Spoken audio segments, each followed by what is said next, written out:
Assalamualaikum teman-teman, selamat datang di Rex Channel. Sebelum teman-teman menyaksikan videonya, ayo subscribe, bunyikan juga lonceng notifikasinya, jangan lupa like juga, dan share video ini.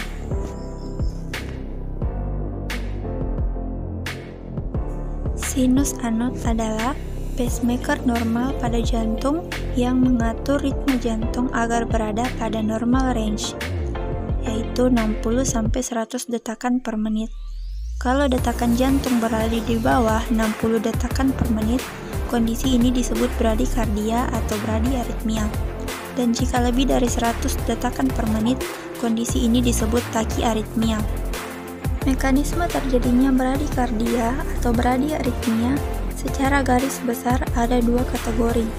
Yang pertama disebabkan reduce automatic atau berkurangnya automaticity, yang artinya kemampuan SA node untuk menghasilkan impuls berkurang, yang disebabkan karena meningkatnya stimulus dari saraf vagus atau saraf parasimpatetis yang bekerja dalam memperlambat aktivitas jantung. Kondisi ini bisa ditemukan dalam keadaan fisiologi normal tubuh, contohnya saat olahraga dan tidur. Yang kedua, conduction block atau terjadi blok pada jalur konduksi. Blok yang terjadi dapat ditemukan di AV node, bundle of His, dan juga blok yang bisa terjadi di percabangan kanan atau kiri dari bundle of His. Pada takikardia atau takiaritmia, yaitu kondisi jantung yang berdetak dengan cepat. Secara garis besar, penyebabnya karena masalah mekanismenya yang terbagi oleh dua permasalahan utama.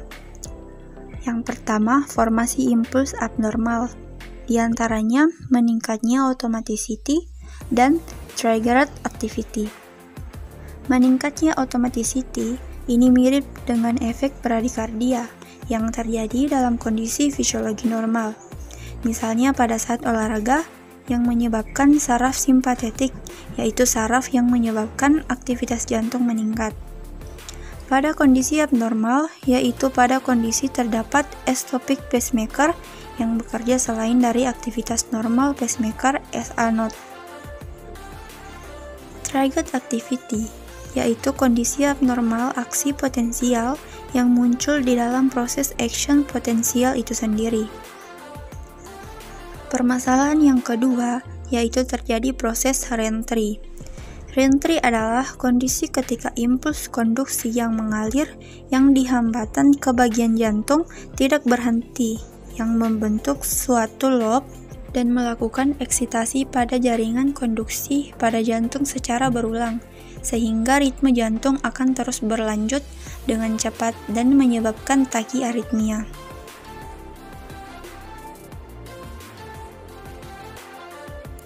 Yang pertama, pemantauan ambulatori elektrokardiogram.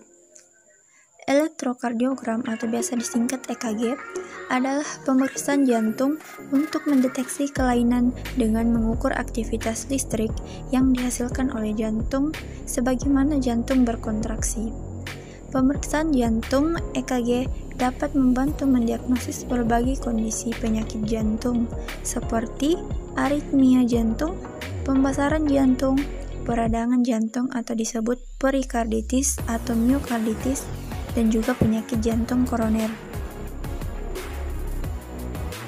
Yang kedua, okultasi jantung.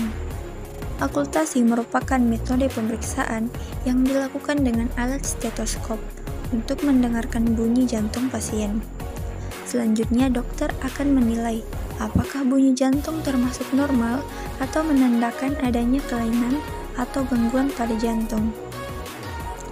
Yang ketiga, pemantauan tekanan darah ambulatori adalah suatu tes yang memungkinkan tekanan darah dan detak jantung direkam pada serangkaian interval selama periode 24 jam.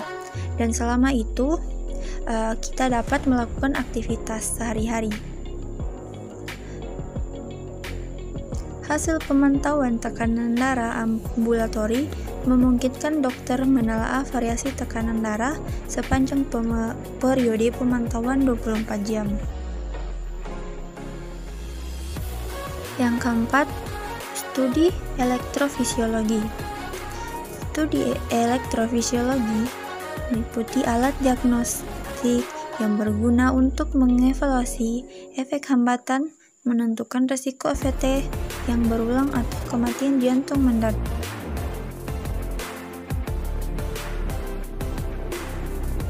Yang pertama, bradikardia. Gejalanya disebabkan adanya penurunan curah jantung dan gejala yang berhubungan dengan hipotensi seperti pusing, sinkop, dan kebingungan. Gejala ini seringkali tidak spesifik. Yang kedua ada atrial fibrillation. Gejala paling umum pada pasien dengan AF adalah palpitasi dada atau sensasi jantung berdetak cepat atau tidak biasa di dada. Yang ketiga, prematur ventricular complexes, yaitu kejadian alami yang jinak, bahkan pada jantung yang sehat, dan bukan merupakan indikasi untuk terapi obat. Yang keempat, ada paroksimal supraventricular tachycardia, atau yang biasa disingkat dengan PSVT. Gejalanya yang terjadi yaitu denyut jantung biasanya 190-200 kali per detik, mengalami palpitasi, kecemasan, pusing, dan sinkop.